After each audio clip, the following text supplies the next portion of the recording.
Howdy folks, welcome back to World of Tanks with the mighty Jingles. I'm afraid I have a sort of good news, bad news deal for you today. The good news is, I'm doing a Comet review. Yay! The bad news is, this is the last video I'm going to be putting up for a few days.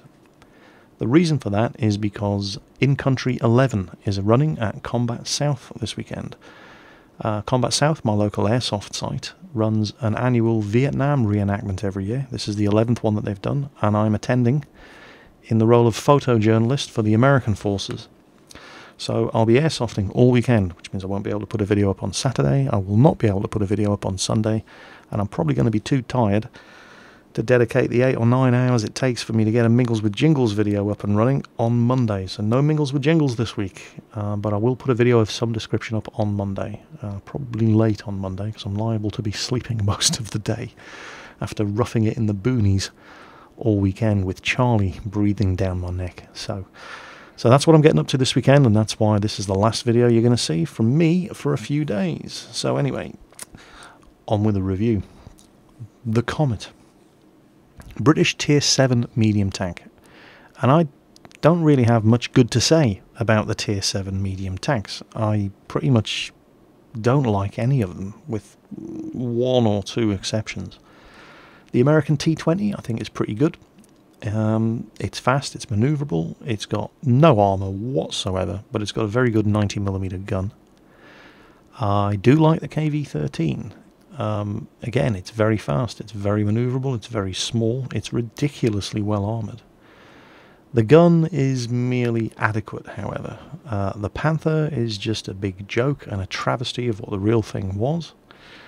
The VK3002D used to be pretty decent, and then they took the Conish gun off it, and now it's just as bad as the Panther.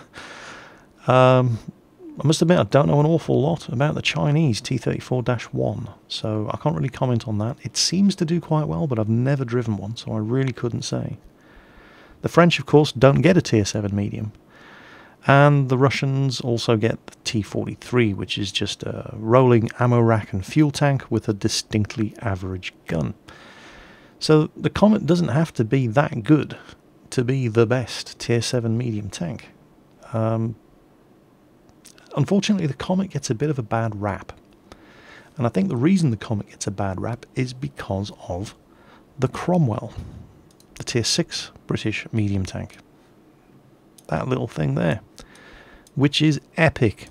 It's so quick, it's so maneuverable. The gun is great. It's just an amazingly good Tier 6 medium tank. And a lot of people feel vaguely cheated when they upgrade from the Cromwell to the Comet, because the Comet isn't as fast and it isn't as manoeuvrable. But certainly in my case, that's not a bad thing. I did originally, when I played these two tanks on the test server, I had a few goes in the Cromwell, and I thought, this is exactly the same sort of, I fell for the same trap. Played a few games in the Cromwell, and I thought, this is amazing. I can't wait to see what the Tier 7's like. Oh, this is slow and doesn't turn very well. And, oh, I don't like this. But it's not slow. And it does turn quite well. It's just not as fast, and it's not as manoeuvrable as the Cromwell. And that suits me just fine, because the Cromwell is too fast and too manoeuvrable for a doddery old man like me. The Comet is right on the sweet spot for me, and I find I do much, much better in the Comet than I did in the Cromwell, even though I love the Cromwell. It's not slow. This thing will do 51.5 kilometers per hour. It's got a decent power to weight ratio, 19.61 horsepower per ton. It's a 33-ton tank with a 650 horsepower engine. It's not bad. Maneuverability as well it's right on the money. 36-degree traverse speed is good. It's good enough for a medium. It's not bad whatsoever. It has a decent amount of hit points, 1150. Only weighs 33 tons. Armour-wise, well, it is a medium. The hull, 76 at the front, and again, the British, this thing was introduced in 1944 as a development of the Cromwell. And I dare say the tank crews were, I know the tank crews loved it. They were just glad to have a tank that was as manoeuvrable and fast, if not faster and more manoeuvrable than a Sherman, but actually had a gun that could kill tigers. But still no sloped armour. Really? British tank designers? Get with the programme. Come on. But, and yeah, no sloped armour. So that's 76 at the front. I mean, that's tier 5 heavy tank standards. It ain't going to save you. Not by any stretch of the imagination. 43 at the side, 32 at the rear. The turret, better. 111 at the front. But we're at tier 7 now. There's plenty. I mean, there's very little going to be shooting at you at tier 7 that can't penetrate the front of your turret. 63 at the sides, 57 at the rear. But, you know, it's a medium. It's not about the armour. However, that gun mantlet can bounce some very, very lucky shots. But you shouldn't count on it. It's really not... It's not a good idea to plan on bouncing shots from the gun mantlet. You can put yourself in the position where that happens, because the Comet has fantastically good gun depression. And so going hull down is... it's not advisable, but it's something that you can do. Going hull down at long range is not a bad idea in this thing. You will probably bounce shots off that gun mantlet. But at medium or close range, you're just asking them to penetrate the front of your turret. Turret's reverse is epic, by the way. 46 degrees. It's really, really fast-turning turret.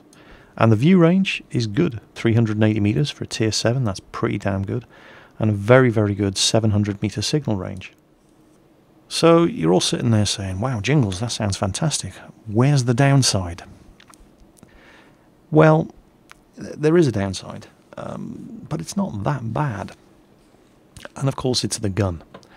Now, pretty much none of the tier 7 medium tanks have good guns, with the possible exception of the T20 with its 90mm. Also, of course, I keep forgetting the Chinese. You know what, let's have a quick look at the Chinese. Let's see what gun the T-34-1 gets. It gets a 100mm. So that 85mm there looks awful. Yep, 128mm of penetration. Are you kidding me?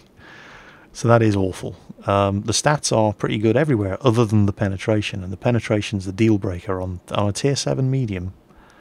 No. Well, after you unlock the turret, you get this thing here, this 100mm. And that's actually not bad at all. It's got less than half the rate of fire of the Comet's gun, but it's got good penetration. 175mm. It's got the best penetration of any tier 7 medium tank gun, with the possible exception of the Comedy L100 gun on the Panther. Good average damage, 250. Horrible aiming time, horrible accuracy. So, jury's out on that one. But as far as the other tier 7 mediums go, the Russians have that 85mm. The Germans have either the 75mm L70 or the short 88. And none of them are really good. This 77mm gun on the Comet actually compares quite favourably to them. In fact, let's do that. So, where are my Germans? Here we go. So there's the 88. There's the 75. And let's see which... there we go. Let's see this 85mm that the Russians get. Excuse me. So there's the 85. There's the 75. And there's the 88. And, well, the British 77mm beats them all comfortably for rate of fire. The penetration is second best. And it's only 2mm less than the German 75. So it's effectively the same. Damage... 140 versus 180 versus 220 versus 135. So it's the second worst in raw damage, but best rate of fire, which kind of negates the low damage output. As far as accuracy goes, it's the best. 0.34, closely followed by the German, then the Russian, and then that horrible German 88, which is just an awful, awful gun. Aiming time, they're all the same, 2.3 seconds. So you could argue a case that the 77mm gun, none of the tier 7 mediums really have a good gun. Even the 90mm that the T20 gets has horrendous rate of fire and horrible accuracy as the downside for its good penetration and good damage. So you could certainly argue the case that the Comet, even gun-wise, it's the best of a bad bunch. I'm looking at the wrong tank. There we go, the Comet. So that, yeah, it's difficult to criticise too much when you compare the stats with what else is available. It's a good machine. It's fast. It is manoeuvrable. It's got very, very good gun depression. It's a low-profile target. And it's got one of the best Tier 7 medium tank guns around. Now, saying that it's one of the best medium Tier 7 tank guns around doesn't actually mean it's that good. And what I tend to do with the Comet is load premium. You can see as standard I roll with 21 rounds of APDS to back up my 40 rounds of standard armor piercing. And I tend to burn through them first, so I tend to play very expensive games in the Comet. But even with APDS, it's 208mm of penetration, which is certainly not overpowered. Not at tier 7. You can still bounce with 208mm of penetration if you don't hit if you don't hit where you're aiming, or if you don't aim properly. It's not like other machines in the game which get ridiculous penetration with gold ammo. I feel that using gold on this thing just makes it very, very competitive, as opposed to being overpowered the way using gold on certain other machines is. So I would recommend, now that you can buy gold ammo for credits, in fact, let's have a quick look, and I'll tell you exactly how. There you go. It's expensive though. 2,800 credits per shot. And don't forget, these shots only do 140 damage, so you have to fire a lot of them. That's the way the gun works. On a lot of these tier 7 mediums, it's all about rate of fire and sustained damage output, and that means firing lots of ammo. And that means spending a lot of money if you're using a PCR. However, I feel that you do have to use premium ammo in this tank to keep it competitive. And you will get good results if you're any good and you use that APCR. And it is possible to run this thing and still make a profit. You're going to need a premium account, you're going to need to do well. But even blazing away with premium ammo, this thing doesn't lose money if you win and you do well, as we're going to see later on. So anyway, equipment fit. You will be delighted to hear that the wailing and gnashing of teeth that the Cromwell drivers suffered when they realised the Cromwell couldn't fit a vertical stabiliser, the Comet can fit a vertical stabiliser, and it is actually pretty damn accurate firing on the move. So yeah, put a vertical stabiliser on this tank, you will not be sorry. Obviously, you're also going to want a gun rammer, and that just leaves your third choice open. Now, there's a number of different things you could go for. I'm boring. I always stick ventilation on a tank that can take ventilation. I love ventilation. Coated optics, not a bad idea. What else could we go for? You know what, that's pretty much it. Ventilation or coated optics. That 380 metre view range, an extra 38 metres to that. Yes, please. See them before they see you and all that. That's certainly an option.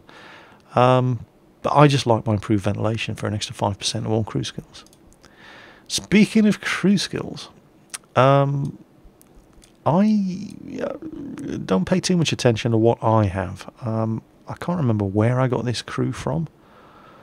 I think I might have upgraded them from one of my British light tanks. Hence all the camo skills. But for the commander, the second that camo reaches 100%, it's getting swapped out for 6 cents. That's a no-brainer. The gunner has got snapshot, which I think is a great idea on this machine, because you are going to be doing a lot of firing while on the move. And snapshot, accuracy while moving, and turret rotation. Come on, where is it? There you go. And it's cumulative with the effects of a vertical stabilizer. So snapshot and a V-stab, oh, yes. It's just yes, just do it. If you can afford it, do it. As for the driver, I've gone with off-road driving. Again, a no-brainer. You're a fast, manoeuvrable medium tank. Be faster and be more manoeuvrable. Give your driver off-road driving.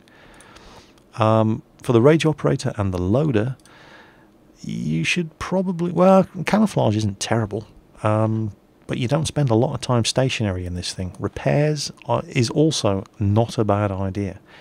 For the loader, the second it reaches 100%, you probably want to swap that out and give him safe stowage, because it's probably the best loader skill available. But it's a perk, it only works when it's at 100%.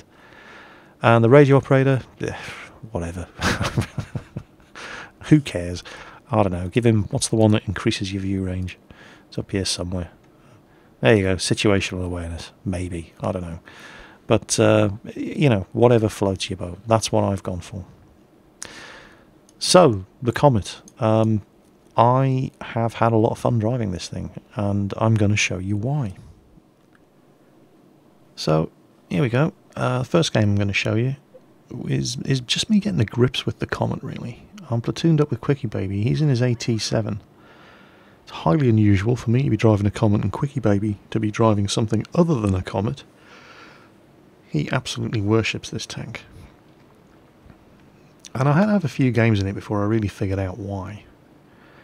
And I think driving with Quickie Baby, if you're learning how to drive a Comet, for me certainly has been very, very useful. Seeing how he plays his and how he makes his work. No offense to Circumflexes on his live stream, he despises this thing. He's a confirmed Cromwell driver. And I wouldn't really have learned anything driving the Comet with Circumflexes. As you'll see in some of the other replays after this one, when myself and Quickie Baby are driving our Comets together.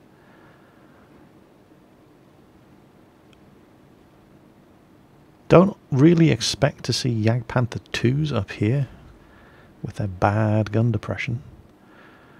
But, oh look, a stock Tiger 2. Flank shots, lovely jubbly. He's not... I'm backing up because I think he's aiming at me, but no, he's got a hard-on for that Jagdpanther 2. And now, of course, he's angled. He's turned his frontal armour towards me, and I'm switching to APCR. And even APCR is still bouncing at this range. Hit his lower glacis there, lucky shot. Took his tracks off. And then I'll take... There's a Sherman Jumbo down there. And just killed my driver. And then something big hit me. Possibly that Tiger 2 switched targets. So, come on, 402 health, kill him, will you? And yes, I am wasting APCR ammo on a Panzer 2G. I am bad. But, well, hold that thought.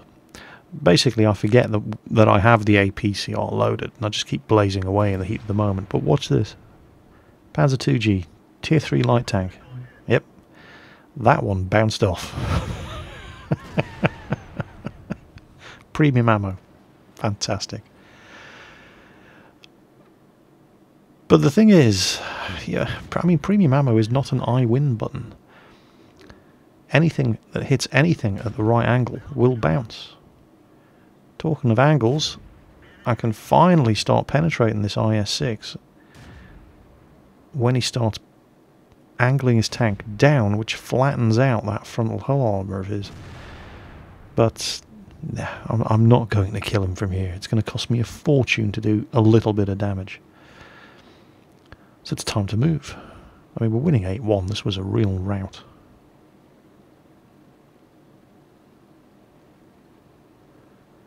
And they said the Comet was slow. Look at this thing go. Well, it is not as fast as a Cromwell. It is not as manoeuvrable as a Cromwell, but it's just fast enough and manoeuvrable enough for me. Because I'm old and slow. And then I spot that Jagdpanther 2 up on the ridge, and I think, oh, I want to get down from here. And, yep, there's the IS. Oh, who put that rock in the way? So, a bit of tactical driving here. Firing on the move, vertical stabilizer, hit the Jagdpanther 2. And he's not actually looking my way. Okay. Alright. IS-6 is not a threat for the moment. I'm going to finish off this Jagdpanther. Now he's turned, he's seen me. Okay, I'm going to take a hit here. I have 700 health remaining, but I'm going to kill him. And now I'm going to do the circle of death around the IS-6. Gun pointing the other way, good stuff. Fire on the move, vertical stabilizer, snapshot on the gunner. And that game is over. Last remaining tank, enemy SU-12244. He's miles away. I'll chase him down, but I'm never going to get there in time to get the kill. And that really was a rout. We only lost 3 tanks. Unfortunately, Quickie Baby was one of them in his AT-7, but he nailed 3 of them before they got him. So that was me kind of getting to grips with what the Comet can do. But I can, and did, do better than that. Now, this was one of those games where the matchmaker seems to be trolling you. And it's the risky run when you run a 3-tank medium platoon. Because we've got 3 mediums and 2 tank destroyers as our tier 7s. They've got 2 T-29s and IS. Oh. So we're pretty much going to have to be the team's heavy tanks. Recipe for disaster, right? Not when you're driving a Comet.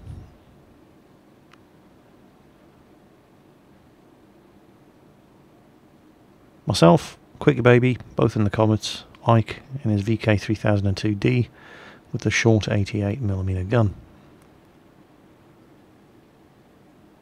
Playing very aggressively and very unmedium tank-like. And going toe-to-toe with the enemy heavies.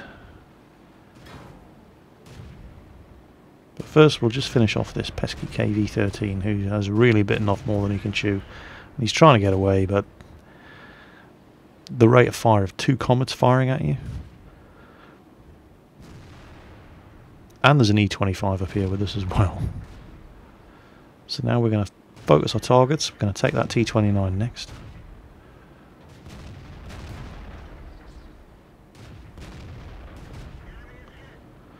Oh, KV-1S coming around the corner, but we need to finish off this T-29. There we go. Now the KV-1S.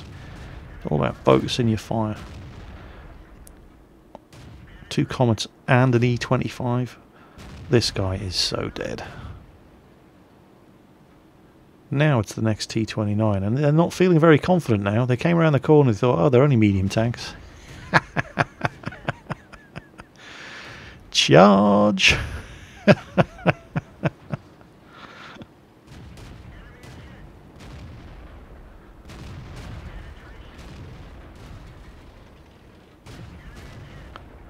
This was carnage. We haven't lost a single tank yet. Let's kill number 2. There's an IS around the corner. Oh! Oh, and I'm ammo racked. And there we go. Right, let's get that ammo rack repaired. Shame to have to use a large repair kit for that, but it's an ammo rack. If you can fix it, you fix it. So we're winning 8-0. Very aggressive, coordinated, medium tank, wolf pack work. Yeah, we didn't have any tier 7 heavies, but we didn't need any. We killed all of their tier 7 heavies with our mediums. Hello, Mr. Churchill. Aha. Oh, you sneaky British bastard. There's not an awful lot of him showing out there. Ah, he's well in cover. Quick Fingers just nailed another one. Hello, artillery. Oh yeah, there we go. Kill number 3. Come on, Ike. We're trying to get brothers in arms here. You need to kill something. And that Churchill starts shutting me down at this point. Oh, that was a big hit. And this is what I'm talking about now. I've expended all my APCR ammo, and I just cannot penetrate that Churchill. Somebody hit me for 45 damage. I think it's that KV-1 all the way over there, firing his 76mm gun with high explosives. There we go, a bit more damage. But I'm playing things very cautiously here. I don't have a lot of health left now. Quickie Baby's gone up to root out that Churchill. And there you go. We did actually end up losing 3 tanks. There's another rout. Comfortable win. Bunch of tier 7 mediums taking on the role of the tier 7 heavies and doing it convincingly. Matchmaker's done it again. Stacked our team with the mediums, giving the enemy team all of the heavies. We have a couple of heavies. We've got an IS and a KV3 and a KV1S and a Mark 1 Churchill. Whereas they just... But you know, you've got to do the best you can with the hand that you're dealt. So, over the bridge, up to the monastery, and we're going to hold that flank against the onrush of enemy heavy tanks. That's the plan anyway. I apologise if this replay seems a bit jerky at this point. I'm not quite sure what's going on. There we go. It is a remarkably pretty map, this Sacred Valley. I don't actually like it that much, I must admit. But then again, I keep getting... This is one of the few times I've actually had a tank that really suits this map. A fast medium. Most of the time I get this tank, I'm in a really slow tank destroyer. or a really slow heavy. It's just not that kind of map. Oh, look, we've been spotted. The T-43 driver wants our blood.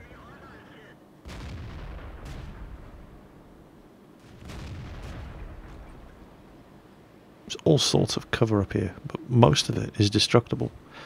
Other than that bush-covered rock over to my left. I'm just going to try and remove this guy's cover. And I thought I was safe from return fire there. I thought that pagoda there was blocking those heavies from shots at me. It wasn't. I just lost half my health. 409 damage from something. IS, KV3, who knows.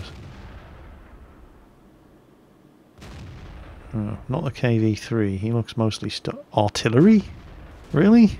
Well, I'll kill him anyway. What the hell was artillery doing there? Yeah, we got some nasty... There's 2 tier 7 heavies, at least 2 tier 7. Oh, crap, there goes our cover. Me and I need to get the hell out of here. That's the thing about all the cover on this map. You can destroy it. Oh, yes, we have 2 ISs. A KV3, although the KV3 seems to be stock. A tier 7 tank destroyer. A Tiger. We've got all the heavies. We've got all of the tier 7 heavies up here. The only thing we haven't seen so far is the Tiger P. And one of the T-29s is on the other side of the map as well. So, yeah, we've got a work cut out for us. In fact, if you have a look at what we actually have here against all of these guys, is just the 3 mediums. Well... 4 mediums and a very badly beaten up tier 6 heavy. So this is a critical part of the map. We heavily outnumber the enemy team on the other side. We need to hold here. And I've taken 1 hit too many there, and I'm going to have to back off now. I'm going to be long range support and let the others go forward. 2 kills so far though. That's it. Yeah, that's it. I've definitely outstayed my welcome now. Took another hit from the T-43.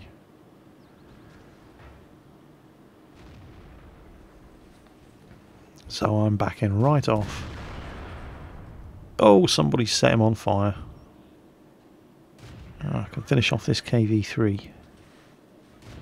There we go, kill secured. Oh, the T-43's on 44 health when he puts his fire out. Can I have him? Can I have him? He's tucked himself in behind that rock. He's disappeared. That one missed. Yep, got him. There's 4 kills. 4 kills and 1288 damage done. What a kill-stealing bastard. But it's, you know, it's... I mean, we fought hard on this side, and we've won this side against the odds. Or have we? We've just lost Ike.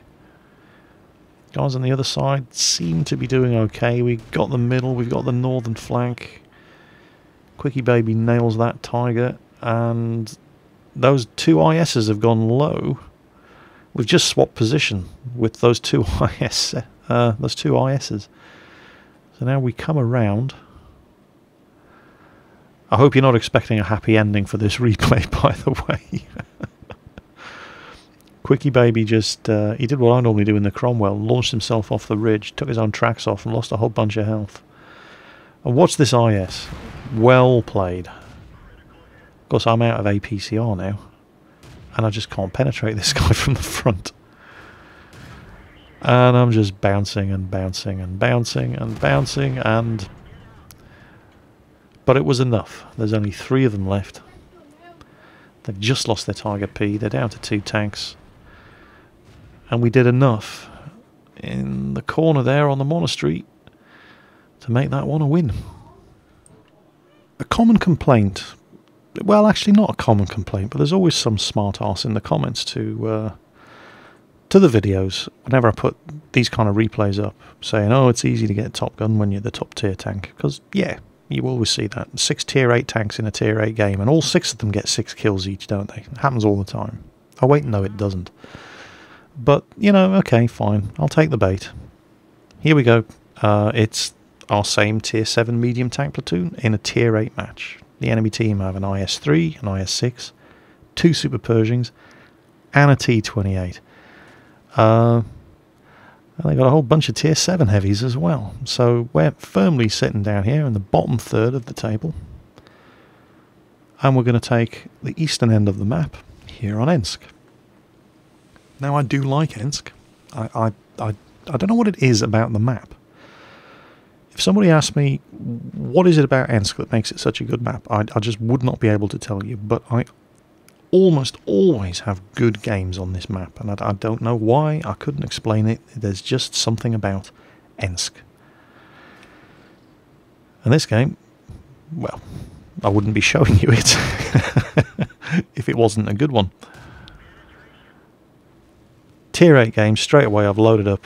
Oh, somebody hit me there. Don't know what it was. That amount of damage might have been the 3002D with a lucky shot at range. So what do we have? There's 1 Super Pershing, a 3002D, there's an E25 in the field who's probably not going to last too long. There's an IS over there as well, and that's just what we know about. So Quickie Baby and myself have decided we're going to go and pin down this IS. She's going to shut this guy down fast. And I'm going to have to actually pull back to an external camera view here so you can get more of an idea of what is going on. Well, first, so you can see where and how I am shooting this IS. Going for his fuel tank. It just went through, ricocheted, back of the turret. And I'll pull back so you can see what's happening over here. Where we concentrate our fire on this guy from both sides. And look what's coming. So we finish off the IS, and now we've got to get our act together. And concentrate our fire on these 2.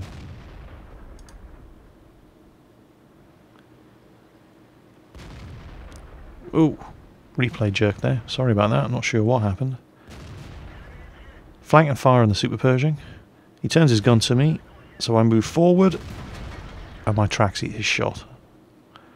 And he's probably cursing and raging. And he's taken a lot of damage.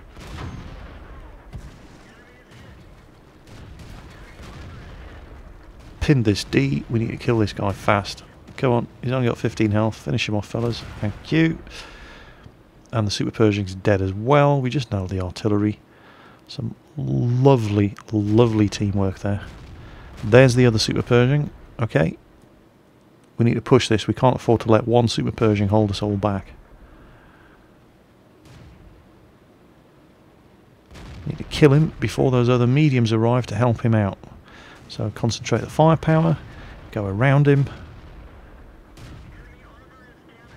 And he just seems to have lost interest in me, which is nice.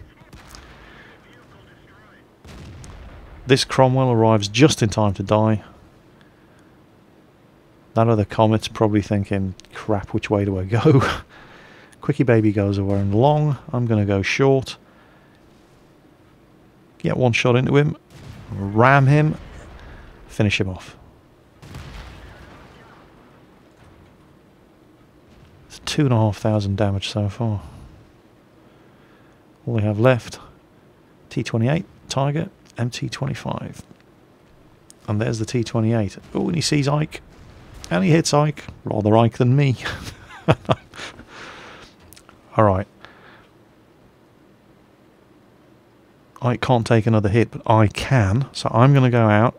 And the second this guy shoots me, Ike's going to make his move. Oh, actually, no, I probably don't want to be there. External camera again, so you can see what's going on here. MT25 burning away there. Quickie Baby lit his engine on fire. Swarming around this poor swine. Yeah, that IS is that's not where you want to go to take on a T28. See where Quickie Baby's going. Go on, keep backing up, keep backing up. I put one into him. Shots in his arse. Eventually finished him. Game over. So that was... I still don't have the Ace Tanker badge in this thing. That was my first class mastery badge. 39,000 credits, 1,600 XP, undoubled. With a premium account, obviously. With the standard account, that would have been 1,100 XP. So, yeah. Not bad at all. And it's a rare game where I end up doing more damage in a Comet than Quickie Baby. That doesn't happen very often. Which was nice. But this thing bleeds money when you're firing premium ammo, because you have to fire so many of them because of the low alpha damage. 140 damage per shot. Even firing premium, you've got to expend a lot of ammo. And so I never, ever run a profit on my Comet. Even doing nearly 3,000 damage in a game. You have to fire so much ammunition to score that amount of damage. And it's just, you cannot make money driving this thing using premium. And it's difficult to make money driving this thing not using premium, because you only have 148mm of penetration. Unfortunately, if you want to get the big scores, you've got to spend the big bucks. And that's just the way it is. And it's not limited to the Comet. You could argue the case with the KV-13, the T-43, with that crappy 85mm gun they have at Tier 7. You could argue the case with the Germans and the crappy 75mm and 88mm guns they get at Tier 7. The only Tier 7 medium tank, well, the only two Tier 7 medium tanks in this game that don't really need to be using premium ammunition to remain competitive are the T20 and the T-34-1, because they both get decent penetration on their guns. Everybody else, it's use premium or be a much, much better player than I am. So, there you go. That's why I think the Comet is the best Tier 7 medium tank in the game. Admittedly, I have had to spend money on premium ammo in order to be happy with the Comet. I could see myself, well, I did. My first few games in this thing, I try not to use premium ammo wherever possible. But this was just too frustrating without it. And it's just so good with it that it was hard to maintain my principles and continue to use this thing without premium, because the premium ammo just makes it so competitive. Not overpowered, not by any stretch of the imagination. 208mm of penetration at Tier 7 is far from overpowered, but it is competitive, and it makes this tank... Well, it makes this tank the way I think it should have been from the start. Unfortunately, if you want that kind of performance, you've got to shell out the cash. all the credits and use premium. You could almost certainly, see, I'm lazy. I just select the premium at the start and I just blaze away. I don't bother changing for targets that don't need premium. You could certainly make much more effective use of the premium ammo than I do by actually swapping to armor piercing when you don't need the extra penetration, but I'm just idle and I can't be bothered to switch ammo choices in the middle of a battle. I'm a bad player. You could certainly run this thing much more cheaply and cost effectively than I do and still run a profit if you're any good, or if you're better than me. So yeah, the Comet. This is the best tier 7 medium tank in the game, he said, even though he has not yet driven the T-34-1. But I will at some point, just, you know, not today. Until I have driven the T-34-1, there we go. Until I've driven the T-34-1, this is the best medium tank in the game, in my opinion. But my opinion is what you come here for. And I hope I've shown you why. So, there you go, the Comet, British tier 7 medium tank. Fantastic machine. I love it. And I hope you guys will enjoy it too. Hope you enjoyed the video. Remember, no more videos coming after this video for this weekend. I'm off to Combat South's Vietnam Weekender. Only happens once a year, and this is the first one I actually have attended. So I'll be back on Monday, and I hope to see you then. In the meantime, take care on that battlefield. I'll catch you next time.